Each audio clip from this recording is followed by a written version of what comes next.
আমার পক্ষ থেকে তো আলাদা কোনো কিছু বলার না, পুরো দেশের মানুষই একই কথা বলছে।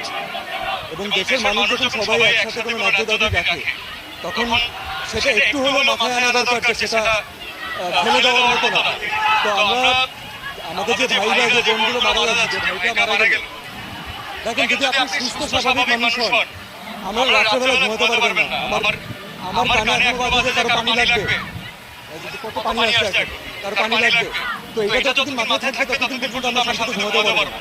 এবং এটা দেশের একজন নাগরিক হিসাবে আমরা তো সারাদিন মানুষের জন্যই কাজ করেছি, আমাদের এন্টারটেনমেন্ট ইন্ডাস্ট্রিতে কাজ করি, আমরা তার জন্য কাজ করি, কোনো ইন্ডিভিজুয়ালকে দেখানোর জন্য কাজ করি না, আমরা দেশের মানুষের জন্য কাজ করি। তো আজকে তাদের যে ছাত্ররা, যারা ইয়াংরা, যারা হচ্ছে আমাদের মেইন অডিয়েন্স, যাদের আমাদের প্রয়োজন, আমরা যদি তাদের সাথে না দাঁড়াতে পারি তাহলে আসলে কেন কাজ করবো? এর থেকে কাজ না করা ভালো, অন্য কোনো কিছু করা ভালো। আমার নিজের বাচ্চা আছে ভাই, আমি